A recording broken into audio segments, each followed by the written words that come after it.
This is more logical argumentation problem than doing calculations. I remember asking this problem to different people several times, this one or similar problems.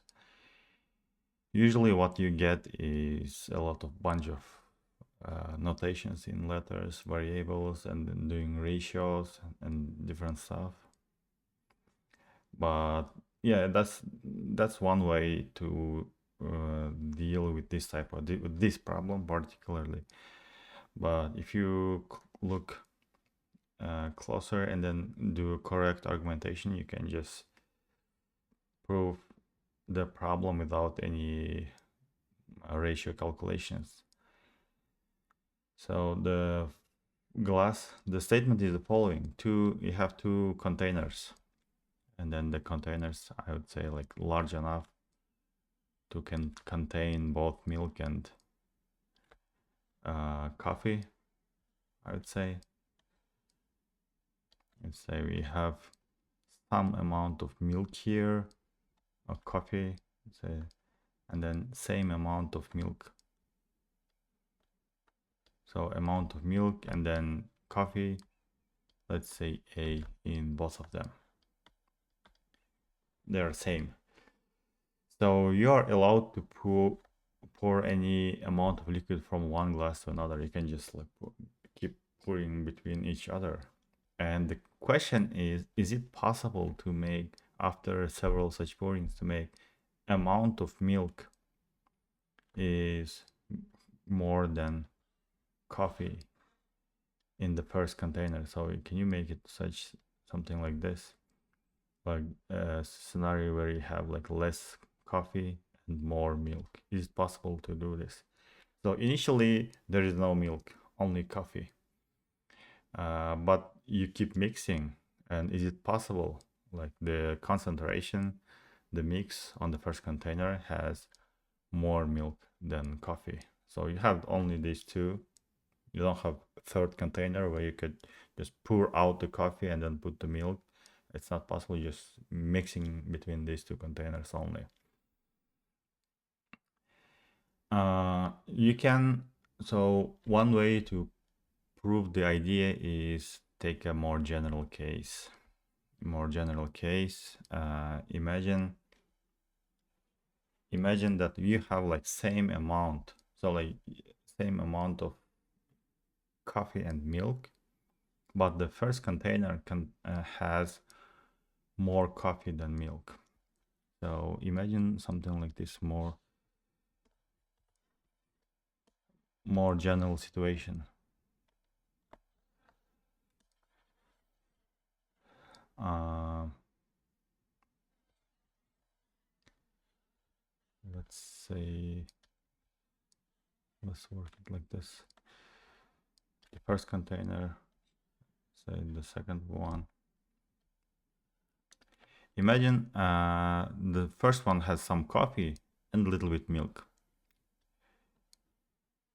And amount of milk in the first container is less than amount of coffee. So what we have in the second container, since like let's say the total amount of coffee and then milk is A, in the second container we have some milk, which is the rest of the milk, A minus M, and the rest of the coffee. Obviously, since the total amounts are same, we have less coffee here, less coffee. And here we have more coffee. So that's the scenario. So there are two ways. One, if you try to pour out from the first container in the first scenario, so you just try to pour out. So when you're pouring out, the concentration doesn't change. The amount of coffee is still more than amount of milk because it's a mix. So when you're trying to pour out, you can't say like I'm just pouring out only milk. It's already mixed. So you'll be pouring out a mix of coffee and milk, and then the remaining is will be same concentration. So amount of coffee is more than amount of milk. So pouring out doesn't change. When you do the pouring out from the first one, you still have more coffee. So, but the question is, does pouring in from the second container, if you do this kind of operation, does it change the concentration here? It changes concentration. Does it make less coffee in the first container? Because here we have more milk. So less milk means more, less coffee means more milk. So when you are doing the pouring from the second one to the first one, you are pouring more milk than coffee. It does change the concentration here. So you can do some ratio calculations here, but the idea is the amount of milk here was, let's say, like I'm going to do numeration, like denotions in the opposite way, from other way.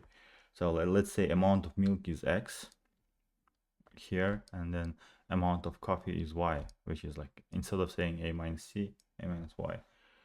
So what we know, so the amount of milk is more, so X is greater than Y, right? When I'm pouring into here.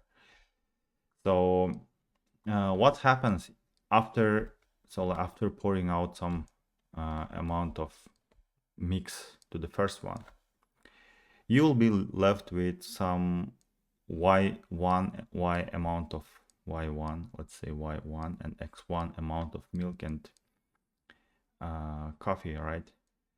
But likewise, in the similar to the first scenario where we were pouring out from here, so pouring out from second one doesn't change the concentration. So if you just pour out some milk, you'll still have more milk in, you will still have more milk in the second container, right? X1 minus Y1. So which means, so you will still have more milk in the second one, which means in the first container, we will have, since the total amount is known, we will have a minus X1 amount of milk here, a minus Y1 amount of coffee. And we know that X1 is greater than Y1. So that makes we are subtracting larger number here, a smaller number here. So amount of coffee is greater. So summarizing, if you're pouring out, it doesn't change the concentration. If you're pouring in, it doesn't change the concentration on the other side, on the second one. And the second one is always has more milk. That gives us, we should have more coffee in the first one.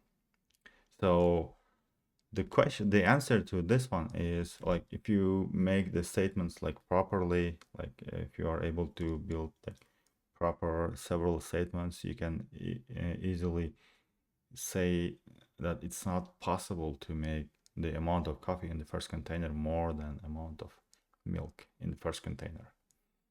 So you can do some kind of so this is general. So since you are starting more coffee in the first container, no matter how you do the operations, you will always have more coffee in the first one.